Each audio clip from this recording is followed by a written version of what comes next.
다니엘 6장 말씀입니다. 구약 성경 1242면입니다.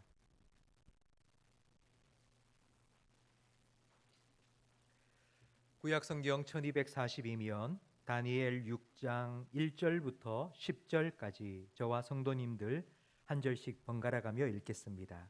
다리오가 자기의 뜻대로 고관 120명을 세워 전국을 통치하게 하고 또 그들 위에 총리 셋을 두었으니 다니엘이 그 중에 하나이라. 이는 고관들로 총리에게 자기의 직무를 보고하게 하여 왕에게 손해가 없게 하려 함이었더라. 다니엘은 마음이 민첩하여 총리들과 고관들 위에 뛰어나므로 왕이 그를 세워 전국을 다스리게 하고자 한지라. 이에 총리들과 고관들이 국사에 대하여 다니엘을 고발할 근거를 찾고자 하였으나 아무 근거 아무 허물도 찾지 못하였으니 이는 그가 충성되이 아무 그릇됨도 없고 아무 허물도 없음이었더라. 그들이 이르되 이 다니엘은 그 하나님의 율법에서 근거를 찾지 못하면 그를 고발할 수 없으리라 하고 이에 총리들과 고관들이 모여 왕에게 나아가서 그에게 말하되 다리오 왕이여 만수무강하옵소서. 나라의 모든 총리와 지사와 총독과 법관과 관원이 의논하고 왕에게 한 법률을 세우며 한 금령을 정하실 것을 구하나이다. 왕이여 이것은 곧 이제부터 30일 동안 누구든지 왕 외에 어떤 신에게나 사람에게 무엇을 구하면 사자굴에 던져 넣기로 한 것이니이다. 그런즉 왕이여 원하건대 금령을 세우시고 그 조서에 왕의 도장을 찍어 메대와 바사에 고치지 아니하는 규례를 따라 그것을 다시 고치지 못하게 하옵소서 하매 이에 다리오 왕이 조서에 왕의 도장을 찍어 금령을 내니라. 다니엘이 이 조서에 왕의 도장이 찍힌 것을 알고도 자기 집에 돌아가서는 윗방에 올라가 예루살렘으로 향한 창문을 열고 전에 하던 대로 하루 세 번씩 무릎을 꿇고 기도하며 그의 하나님께 감사하였더라. 아멘. 오늘 우리 한국교회 참 중요한 날입니다. 우리 광화문 광장에 우리 한국교회 성도님들 100만 명이 모이고 또 온라인으로 100만 명이 모여서 함께 또 예배하고 기도하는 날입니다. 우리 교회도 오전 8시 기독교 방송국에서 버스 한 대를 대절해서 성도님 먼저 떠나 보냈습니다. 2부 마치고 나면 여기서 식사하고 함께 예배 드릴 성도님도 있으시고요. 여러분 가정으로 돌아가시면 집에서도 온라인으로 그 예배에 참여할 수 있도록 1시 30분에 온라인 링크를 다 보내드리겠습니다. 꼭 참석해 주시기 바랍니다.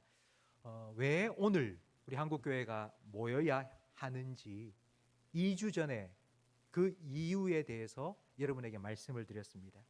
동성 커플 건강보험료 지급 법제화 반대입니다. 우리나라는 아직 동성 결혼을 법적으로 허용하지 않았기 때문에 동성 부부가 아니라 커플입니다. 근데 두 사람이 남자와 남자가 사는데 한 사람을 피부양자로 인정해서 그 사람에게 보험료를 지급하도록 법률적으로 지금 허용을 한 것입니다. 우리는 이걸 반대합니다. 그리고 성전환 수술, 외과 수술 없이도 나는 남자로 태어났지만 난 여자로 살고 싶다고 말하면 정정이 가능하도록, 주민등록상 정정이 가능하도록 법원에서 판결이 났습니다. 우리도 이걸 반대합니다. 공교육 현장에서 어린 학생들이 성적 지향 그리고 성적 자기 선택권, 나는 남자지만 여자로 살고 싶다고 말할 수 있다고 가르치는 학생인권법도 우리가 반대합니다. 그리고 성경 말씀대로 동성 간 성행위가 하나님이 미워하시는 죄라고 말하면 처벌받도록 만드는 포괄적 차별 금지법도 우리는 반대합니다. 그래서 우리는 모여야 합니다. 오늘은 우리가 다 함께 모여서 무엇을 해야 되는지 그 목적에 대해서 여러분에게 말씀을 드리려고 합니다. 이유와 목적 비슷한 것 같지만 차이가 있습니다. 꼼짝도 안 하던 한 사람이 어느 날 막 달리기도 하고 운동을 열심히 하기 시작했습니다. 그 사람이 운동을 시작한 이유는 건강이 나빠졌기 때문입니다. 그건 이유입니다. 그런데 건강이 나빠졌다가 운동을 하면서 회복이 되었습니다. 그럼에도 계속하여 운동을 계속 지속해 나갑니다. 그 이유는 목적이 있기 때문입니다. 계속해서 건강을 유지해 나가기를 원하기 때문입니다. 이유는 원인이고 목적은 결과입니다. 우리가 오늘 광화문에서 100만 명 그리고 온라인으로 100만 명, 총 200만 명이 함께 모여서 과연 우리는 무엇을 해야 할까요? 우리가 모이는 목적은 무엇일까요? 우리가 분명히 목적을 알아야 합니다. 저는 1987년 대학교에 입학했습니다. 87학번입니다. 제가 대학 입학했던 1987년은 격동의 시기였습니다. 6월 달에 연세대 학생인 이한열 학생이 최루탄에 머리를 맞아서 사망했습니다. 그리고 6월 항쟁이 시작되었고요. 노태우 대통령이 대통령 되기 전에 민주화 선언을 발표했습니다. 얼마나 1987년 제가 1학년 때 데모를 많이 했는지, 수업 거부하고 데모하고, 그래서 제 성적표 1학년 성적표 보면 F가 많습니다. 수업에 들어가지 않고 데모했기 때문에. 아마 여러분 중에는 아이고 우리 목사님이 386 운동권이다 이래 생각을 할 수 있는데 절대로 그렇지 않습니다. 저는 끌려갔습니다. 제가 과대표를 1학년 들어가자마자 맡았습니다. 그래서 선배들이 네가 과대표면 학생들 데리고 데모 참석해라. 그래서 저는 영문도 모르고 그냥 데모에 끌려 나와 동원되었습니다. 저는 왜 이걸 해야 되는지, 왜 이게 필요한지 모릅니다. 그냥 동원되었습니다. 참여한 게 아닙니다. 그러니 제가 운동권이라고 생각하지 마시기 바랍니다. 어떤 분들은 오늘 우리 한국교회 성도들이 모이는 이 모임을 우리가 모여야 돼. 100만 명 광화문 광장에 꽉 모여서 우리 기독교 세력을 결집하고 우리 세력을 과시하고 우리 목소리 내고 그리고 영향력을 발휘하기 위해서 모여야 돼라고 생각하는 분들도 있습니다. 여러분 그러면 100만 명 모이자 했는데 80만 명 모였으면 그 모임이 실패한 것입니까? 무조건 많이 모여야 되기 때문에 여러분 모여라 이렇게 말한다면 저는 제가 1학년 때 무조건 데모 나가라 끌려 나가듯이 성도들을 끌고 나가는 동원시키는 것밖에 되지 않습니다. 아마 그렇게 세상 사람들도 우리를 바라볼 겁니다. 여러분 광화문 광장 가보셨습니까? 광장은 도심에 아주 넓게 개방된 곳입니다. 그래서 많은 사람들이 모일 수 있고 만나고 집회도 할 수 있는 공간입니다. 우리가 광장에 함께 모이면 세상 사람들이 다 우리를 주목하여 지켜봅니다. 전국에서 버스가 수백 대가 몰려들 거고요. 그러면 주변이 아마 교통 지옥이 될 겁니다. 사람들이 빵빵거리면서 이거 뭐 하는 거야? 이거 뭐 하는 거야? 그러면 어떤 사람은 광화문 거리를 지나가면서 모여 있는 우리 성도들에게 물을 겁니다. 아니 뭐 하는 겁니까 지금? 지금 뭐 하는 겁니까? 라고 물을 때에 우리는 뭐라고 대답을 해야 할까요? 우리가 왜 이 자리에 모인 걸까요?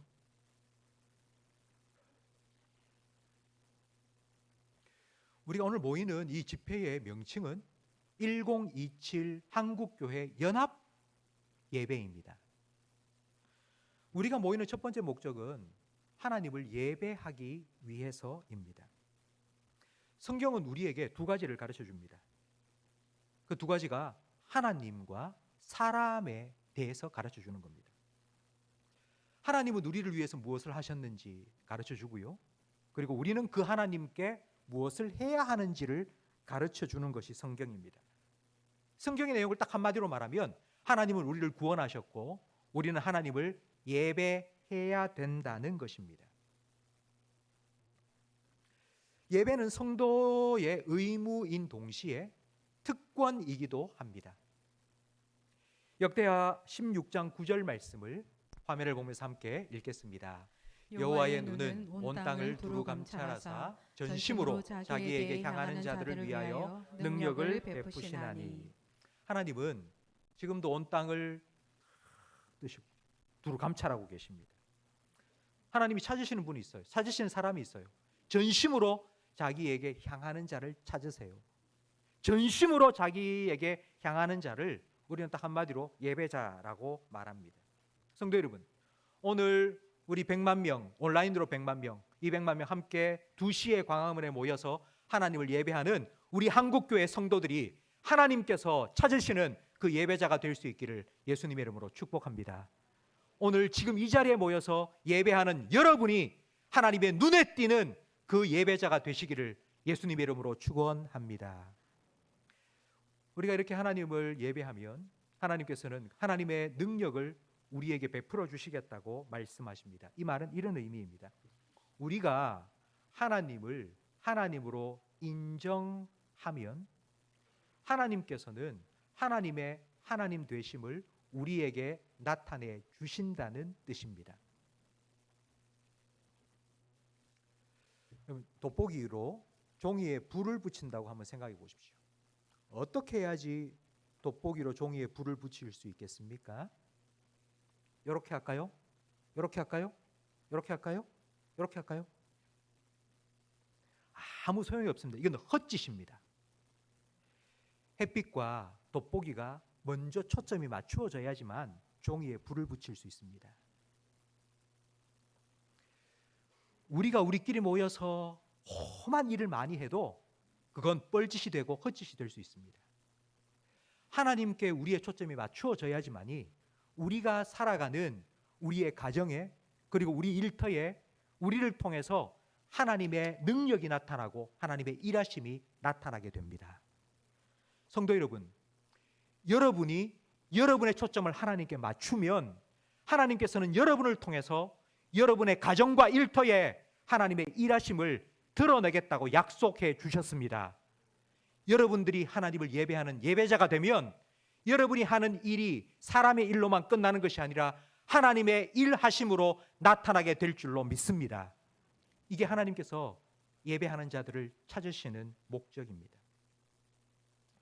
돋보기가 햇빛과 딱 초점을 맞추면 종이에 불을 팍 붙이듯이 하나님께서 하나님을 찾는 그 사람을 통하여 하나님의 능력을 나타내시겠다 하신 이 말씀을 잘 표현하는 찬양이 있습니다. 모든 시선을 주님께 드리고 살아계신 하나님을 느낄 때 내 삶은 주의 역사가 되고 하나님이 일하기 시작하네. 아멘. 지금부터 507년 전 오늘 1517년 10월 27일 독일 비텐베르크 대학에 있는 교회 정문에 마틴 루터가 로마 교황청에 반박하는 95개조 항목을 붙였습니다. 그 방방문을 붙이는 그 일로 인해서 우리가 잘 아는 종교 개혁이 시작되었습니다. 그 당시 로마 교황청은 미국과 중국과 러시아를 합쳐놓은 것과 같은 아주 강력한 세력이었습니다. 그런데 그 로마 교황청을 향해서 마틴 루터 한 사람이 반박문을 딱 써붙인 거예요. 여러분, 그건 계란으로 바위치기이며 좀 더 실감나게 표현한다면 바늘로 탱크 부수기입니다. 그럼 바늘 하나 들고 탱크를 어떻게 그걸 구멍을 내겠습니까? 마틴 루터 한 사람이 로마 교황청을 향하여서 정면 도전한 건 바로 그와 같은 것이었습니다. 그런데 하나님께서는 하나님을 전심으로 바라고 의지하는 생명까지 내어놓고 이 일을 이루기 원하였던 루터 한 사람을 통해서 세상을 바꾸시고 교회를 새롭게 만드셨습니다. 하나님께서 일하심 보여주신 것입니다. 여호와의 눈은 온 땅을 두루 감찰하사 전심으로 자기에게 향하는 자들을 위하여 능력을 베푸십니다. 우리가 함께 모여서 예배하는 이유는 이것 때문입니다. 세상에 우리 좀 봐라 이렇게 모였다는 걸 세상 사람들에게 과시하기 위해서가 아니라 하나님을 예배하기 위해서입니다. 세상에 외치기 전에 먼저 하나님을 찬양하기 위해서고 이런저런 문제들, 현안들, 이 문제를 어떻게 우리가 해결해야 될 것인가 함께 의논하기 위해서가 아니라 하나님을 예배하기 위해서 모입니다. 성도 여러분, 우리가 하나님을 예배하면 하나님께서는 하나님의 하나님 되심을 우리를 통해 나타내 주실 것입니다. 두 번째로 우리가 하나님을 예배하고 두 번째로 해야 될 게 이제 현안의 문제를 가지고 하나님께 나아가 기도하기 위해서입니다. 기도합시다 하면 자동적으로 여러분 다 하는 행동이 있습니다. 그러면 함께 기도합시다 하면 왜 눈을 감고 손을 모을까요? 눈을 뜨고 있으면 자꾸 보여요. 여러 가지가. 이 사람도 보이고 저 사람도 보이고 이것도 보이고 저것도 보이고. 눈을 감는다는 건 내가 하나님께 좀 집중해야 되겠다. 하나님만 생각해야 되겠다. 그래서 눈을 감는 거예요. 손을 모으는 이유는요. 내가 해야 될 일이 참 많은데 이것도 해야 되고 저것도 해야 되고 내가 해야 될 일이 많은데 그걸 다 내려놓고 하나님께 맡기겠다고. 손을 딱 모으고 하나님께 내 이 모든 문제와 일들을 내가 할 게 아니라 하나님께 좀 맡기겠다고 손을 모으고 기도합니다. 특별히 오늘날 이 기도는 영적인 전쟁에 있어서 가장 중요한 무기입니다. 에베소서 6장 12절 말씀을 현대인의 성경을 통하여 함께 읽겠습니다. 우리는 사람을 대항하여 싸우는 것이 아니라 하늘과 이 어두운 세상을 지배하고 있는 악한 영들인 마귀들을 대항하여 싸우고 있습니다. 11세기 그 당시는 로마 교회가 전 세계를 지배하고 있던 그때였는데요. 갑자기 저 아시아에서 한 나라가 일어서더니만 유럽을 막 공격해 왔습니다. 바로 이슬람입니다. 강력한 기독교 제국이 이슬람 제국의 공격과 침입을 받게 되었습니다. 그래서 교황은 저 적들을, 저 사탄을, 저 마귀를 우리가 싸워서 이겨야 된다고 십자군을 모집했습니다. 그때부터 8번, 8차례에 걸쳐서 십자군 전쟁이 일어났습니다. 그런데 그 전쟁의 결과는 기독교의 참패였습니다. 끔찍한 학살이 일어나고 기독교인들이 성지로 생각했던 예루살렘은 이슬람에게 빼앗겨버리고 말았습니다. 그런데 여러분, 저는 이런 기독교의 역사를 보면서 만약 그때 십자군이 승리했다면 지금 기독교는 어떻게 되었을까 생각하면 더 끔찍합니다. 만약 그렇게 기독교가 십자군을 모집해서 힘을 가지고 전쟁을 해서 적과 싸워서 이겼다 그러면 지금까지도 기독교를 대항하는 누군가가 있다면 힘을 모으고 십자군 전쟁해서 싸우고 이기자고 말할 것이기 때문입니다. 기독교 역사를 보면 기독교는 싸워서 이긴 것이 아닙니다. 죽어서 이겼습니다. 죽어서 이겼습니다. 하늘의 미랄이 땅에 떨어져 썩어야지 많은 열매를 맺습니다. 이게 예수님의 원리이고 이게 기독교의 원리입니다. 죽어야지 승리하는 것이 기독교입니다. 힘을 가지고 칼을 가지고 싸워서 이기는 것이 아닙니다. 성도 여러분, 오해하지 마세요. 모일 필요가 없다고 말씀드리는 것 결코 아닙니다. 우리는 모여야 합니다. 우리도 목소리를 내야 합니다. 그런데 여러분, 우리가 모이면 그들도 모입니다. 우리가 외치면 그들도 외칩니다. 우리가 그들을 반대하면 그들도 우리를 반대합니다. 어두움은 빛을 싫어하기 때문입니다. 복음은 절대로 회방할 수 없습니다. 그러나 복음을 전하는 사람은 훼손시킬 수 있습니다. 여기에 생수가 있습니다. 깨끗한 생수입니다. 그런데 이 생수를 컵에 따랐는데 그 컵이 덕지덕지 검정이 묻어 있고 더럽습니다. 그러면 그 누구도 마시고 싶은 생각이 들지 않습니다. 아무리 깨끗한 생수가 들어있어도 컵이 더러우면 먹고 싶은 생각이 뚝 떨어집니다. 마귀는 우리의 대적은 계속하여 복음이 아니라 복음은 절대로 훼손시킬 수 없기 때문에 그 복음을 전하는 사람, 그 복음을 말하는 사람을 공격합니다. 네가 하는 말 다 맞아.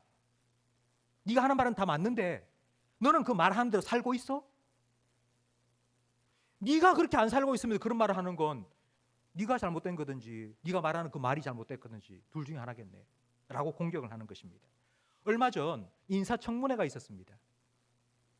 한 고위공직자 인사청문회였는데요. 그분이 아주 독실한 기독교 신자였습니다. 그분을 반대하는 많은 사람들이 있었는데요. 국회의원들이 그 사람이 기독교인이라는 것을 알고 계속하여 유도 질문을 했습니다. 당신이 믿고 있는 신앙이 이 일과 너무 반대된다고. 그래서 그분이 인사청문회 하는 그 현장에서 공적인 자리에서 나 예수 믿는 사람이고 하나님이 천지를 창조하셨고 동성애를 나는 반대한다고 자기의 개인의 신앙을 표명했습니다. 그걸 가지고 얼마나 조롱하고 공격을 당했는지 모릅니다. 성도 여러분 어떻게 생각하세요? 만약 우리가 살아가는 공적인 현장에서, 우리가 살아가고 있는 우리의 공적인 삶의 자리에서, 직장에서, 학교에서 우리가 예수 믿는 사람이라고 드러낸다면 그때부터 득달같이 달려들어서 우리의 사적인 영역에까지도 그들은 관심을 가지면서 네가 정말 그 말대로 살고 있는지를 하나하나 살펴서 확인하고 그것 가지고 공격을 시작합니다. 그럼 바울도 그랬죠. 바울이 복음을 전할 때에 그 복음을 반대하지는 않았습니다. 그런데 바울에게 이렇게 공격을 한 거예요. 야, 하나님이 그렇게 위대한 분이고 예수님이 그런 분이라면 너는 왜 그렇게 병들어 비실비실해? 그렇게 위대한 하나님을 전하고 예수의 복음을 전하면서 왜 너는 두드려 맞고 감옥에 갇히고 너는 왜 그 모양이야? 만약 그런 공격을 당했을 때 바울이 십자군 전쟁하듯이 그들과 치고받고 싸웠다면 그게 자기 스스로 복음의 가치를 훼손시키는 거예요. 복음은 이런 거라고 전해놓고는 자기가 싸우면 자기 스스로 그걸 무너뜨리는 것밖에 되지 않는 것입니다. 여러분, 공적인 영역에서 내가 예수 믿는 사람이라고 내 신앙을 밝히는 건 매우 위험한 일이며 매우 신중해야 될 일입니다. 그러면 오해하지 마시고 들으세요. 저는 1학년 때 과대표를 맡아서 데모를 앞에서 진행하고 있습니다. 그렇게 해서 대학 4학년을 같이 지내다가 4학년 때 졸업 작품전을 하면서 세 사람이 한 팀이 되었고, 저와 함께 졸업 작품전을 한 팀이었던 제 친구에게 우리 교회에서 선생님의 축제를 하니까 나하고 같이 교회 가자고 제가 초대를 했거든요. 그랬더니만 친구한테 제가 충격적인 말을 들었어요. 니도 교회 다니나? 내가 교회 다닌다는 티를 안 냈구나. 내가 교회 다닌다는 티를 내는 그 순간 나는 정말 교회 다니는 사람답게, 예수 믿는 사람답게 살아야 된다고 생각을 했으니까. 그래서 그냥 교회 다니는지 안 다니는지 그냥 모르게 내가 다녔구나 라는 생각이 들었습니다. 여러분, 오늘 본문의 다니엘을 보십시오. 다니엘은 유다 사람입니다. 나라가 망해서 포로로 끌려왔습니다. 바벨론에. 그런데 포로로 끌려온 그 사람이 그 나라의 총리까지 올랐습니다. 그러니 얼마나 끌어내리려고 안달이 났겠습니까? 다니엘을 끌어내리려고 그의 약점을 잡기 위해서 정말 눈에 불을 켜고 샅샅이 살폈습니다. 오늘 본문 4절 말씀을 함께 화면을 보면서 읽겠습니다. 이에 총리들과 고관들이 국사에 대하여 다니엘을 고발할 근거를 찾고자 하였으나 아무 근거, 아무 허물도 찾지 못하였으니 이는 가스가 충성되이 아무 그릇됨도 없고 아무 허물도 없었음이었더라.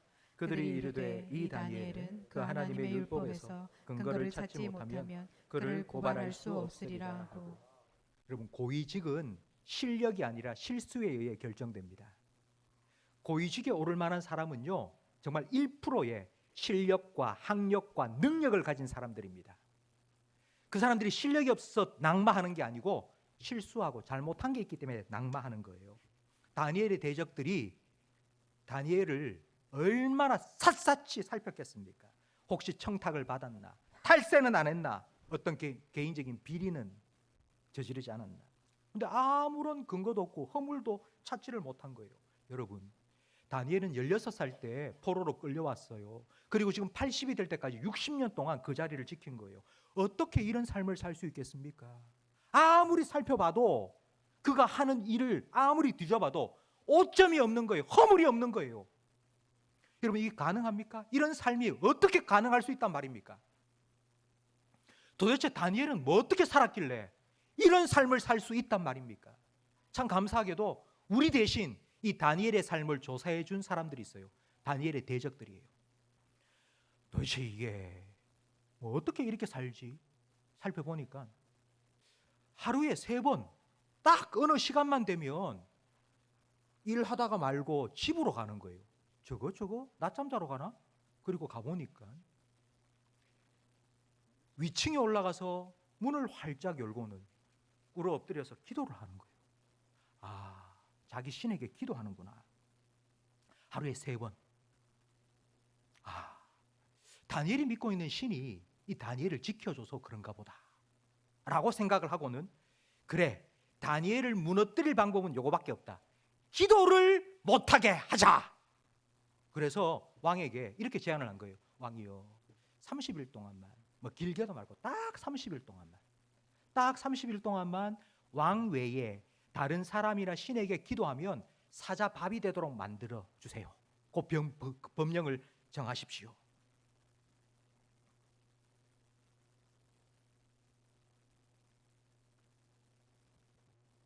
(30일) 동안 기도 안 해도 되지 않겠습니까?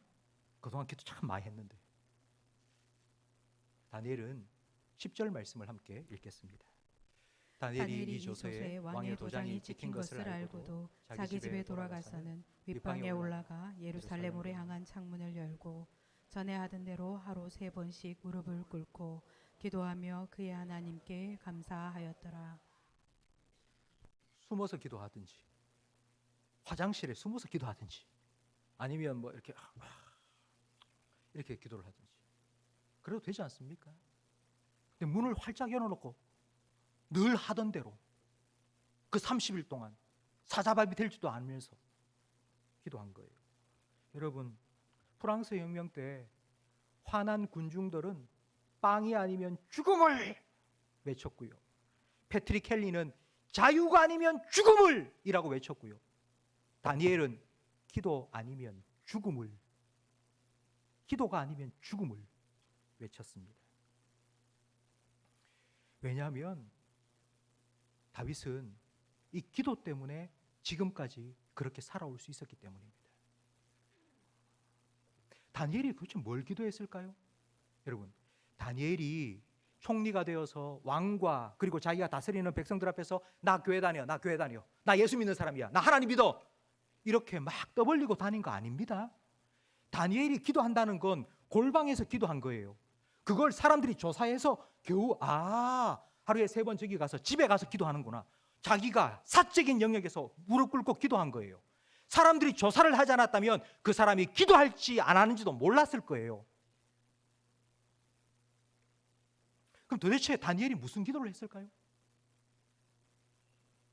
하나님, 바벨론이 하나님의 나라가 되게 해 주시옵소서. 이 메대와 바사가 하나님이 통치하시는 도시가 되게 해 주시옵소서. 여러분, 그런 기도 물론 했겠죠. 그런 기도도 했겠죠. 근데 다니엘은 이렇게 기도하지 않았겠습니까? 하나님, 제가 포로로 잡혀올 때 하나님 앞에 내 뜻을 정한 게 있습니다.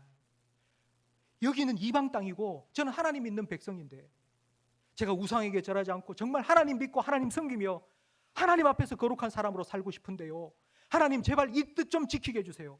제가 하나님께 약속한 이 뜻대로 살 수 있도록 하나님 이 죄악된 세상 가운데 저를 좀 지켜주세요. 제 마음이 흔들리지 않도록 좀 지켜주세요. 이런 기도를 하지 않고는 단 하루도 하나님의 사람으로 살 수가 없기 때문에, 내가 기도 안 하면 나는 죽을 것 같으니까 사자굴에 던져진다 해도 나 기도하겠다고. 성도 여러분 이 설교를 들으면서 아마 여러분 중에 분명히 이런 생각을 하는 분이 계실 겁니다. 다니엘이니까 성경에 나온 사람이잖아, 우리하고는 다르잖아, 그 사람은 딴 세상 사람이잖아, 그렇게 살라고 목사님 우리한테 얘기하지 마세요. 그 사람은 근본적으로 다른 사람이 아니에요. 태어날 때부터 믿음이 아주 좋았던 사람이겠죠. 근데 우리는 안 그렇거든요. 혹시 여러분 이렇게 생각하는 분 계시지 않습니까? 다니엘의 기도를 보세요. 하루에 3번 시간을 정해놓고 정한 장소에 가서 헐 그렇게 기도한 거예요. 왜 그랬을까요? 그렇게 하지 않으면 기도가 안 되니까요. 나는 뭐 그냥 버스 타고 가면서 기도하겠다고, 나는 설거지하면서 기도하겠다고 그렇게 하니까 기도가 안 되는 거예요. 그래서 시간을 정해놓고 그리고 장소를 정해놓고 반드시 그곳에 가서 그렇게 기도해야지 기도가 되니까. 기도하는 게 너무 힘드니까 그래도 그렇게 해서라도 기도를 하고 싶은 거예요. 하루에 3번 기도한 거예요. 하루에 3번. 왜 하루에 3번 기도했겠습니까? 나는 하루에 1번 기도하는 것도 힘든데 다니엘은 특별하기 때문에 3번 기도했다, 그게 아니고요. 아침에 기도하고 점심때까지 한 3시간 살아가는데 그 3시간도 내가 예수 믿는 사람답게 살아가는 게 힘든 거예요. 기도하고 나서 1시간 좀 지나니까 또 마음이 흔들리네. 그럼 점심때 가서 내가 또 기도해야 되겠다.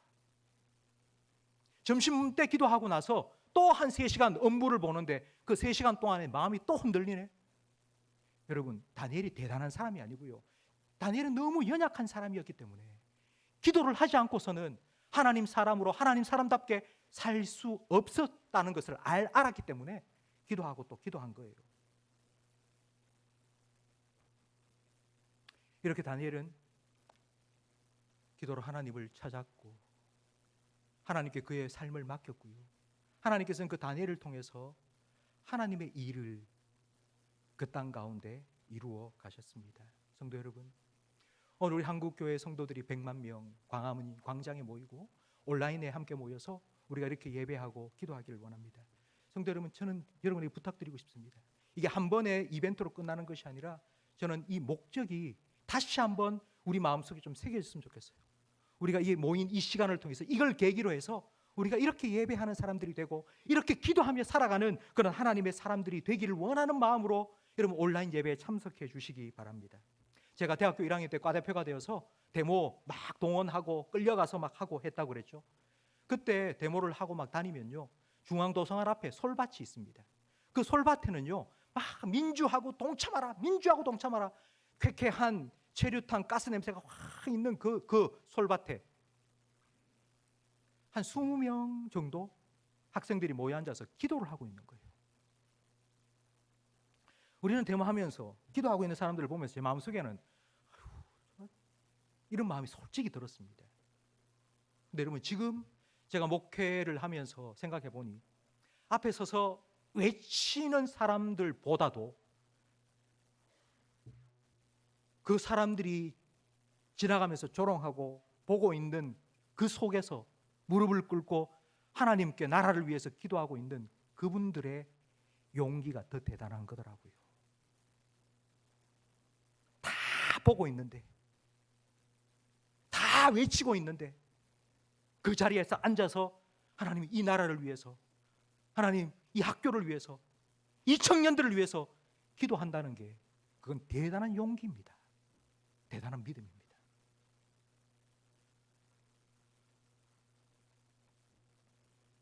예수님께서는 우리에게 기도를 가르쳐 주셨습니다. 그 기도는 하나님의 나라가 임하게 해달라고, 그리고 하나님의 뜻이 하늘에서 천사를 통하여 이루어지듯이 땅에서도 이루어지게 해달라고.